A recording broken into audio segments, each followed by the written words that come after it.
ఇవాళ మనం బియ్యపిండి తోటి రిబ్బన్ పకోడీ నేర్చుకుందామండి. 1/2 కేజీ బియ్యపిండి, తగినంత సాల్ట్, వెన్నపూస నిమ్మకాయంత, జీలకర్ర, నువ్వుపప్పు, అల్లం పచ్చిమిర్చి పేస్టు, కొంచెం కారం, కరివేపాకు ఇలా సన్నగా తరుక్కుని ఉంచుకోవాలి. నీళ్ళు.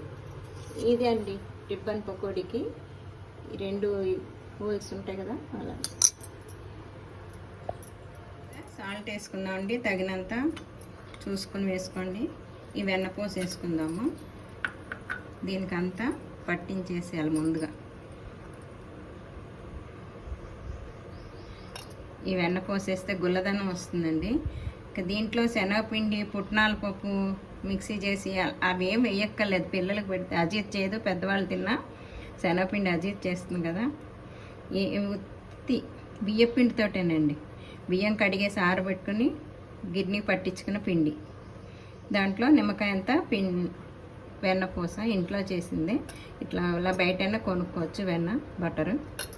ఇలా మొత్తం పిండికి అంతా పట్టేటట్టు కలిపేసుకుని మనం అల్లం పచ్చిమిర్చి పేస్టు, కారం తినేదాన్ని బట్టి నేను 2 పచ్చిమిర్చి, ఒక అల్లం ముక్క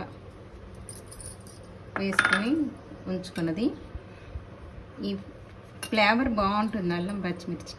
కొంచెం లైట్గా కారం వేసుకుందామండి, ఎందుకంటే ఎరుపు వస్తుందని. నాకు ఇది అల్లం పచ్చిమిరపకాయ వేస్తే బాగుంటుంది. జీలకర్ర, నువ్వుపప్పు వేసుకున్న కమ్మగానే ఉంటుంది, ఎక్కువ వేసుకున్నాను. ఇప్పుడు సన్నగా తరిగి పెట్టుకోవాలండి కరివేపాకు. ఇది ఫ్లేవర్ బాగుంటుంది. పిల్లలు కూరల్లో వేసిన, పప్పులో వేసిన తీసేస్తారు కదా, ఇట్లా వేస్తే తింటారు. మంచిది కూడా కరివేపాకు, కంటికి కూడా అన్ని విధాలను ఇలా వేసుకుంటే బాగుంటుంది.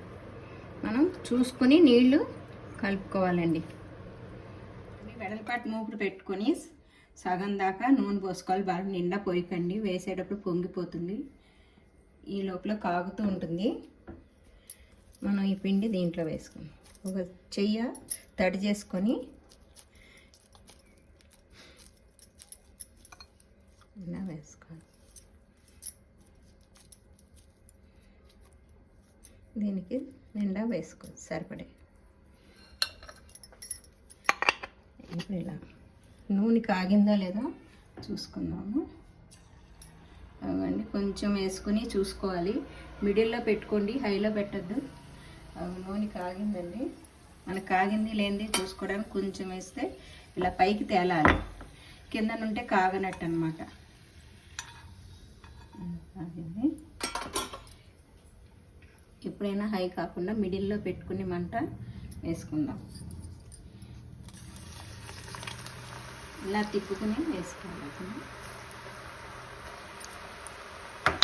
అలా సగం పోస్తేనే నూనె మీకు పొంగకుండా ఉంటుంది. నిండా పోసారనుకోండి పొంగిపోతుంది, బయటకు వచ్చేస్తుంది నూనె, స్టవ్ అంతా పడిపోతుంది. మనం ఒక నిమిషం కాలేక మళ్ళీ తిరగదీసుకుని 5 మినిట్స్ ఇలా మీద తిరగదీసుకుని మళ్ళీ అక్కడికి కూడా వేయించుకోవాలి. ఇలా నెమ్మదిగా తిరగదీసుకోవాలి.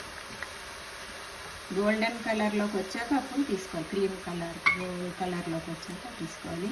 ఇది చాలా బాగుంటుంది. ఇప్పుడు సమ్మర్ హాలిడేస్ కదండి, పిల్లలకి స్నాక్స్ కింద మధ్యాహ్నం పెట్టచ్చు, పెద్దవాళ్ళు కూడా తినచ్చు. చాలా గుల్లగా ఉంటుంది, చాలా బాగుంటుందండి. అజీర్తి చేయదు రిబ్బన్ పకోడీ.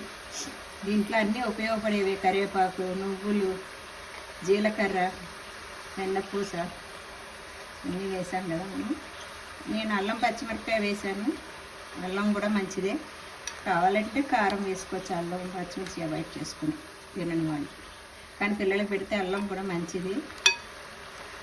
అన్నీ విడిగా వేస్తే మనం వాళ్ళు తినరు. ఇలా పేస్ట్లా వేసేసి తెలియదు కూడా. చూసారా కాగుతుంది, వేగుతుంది.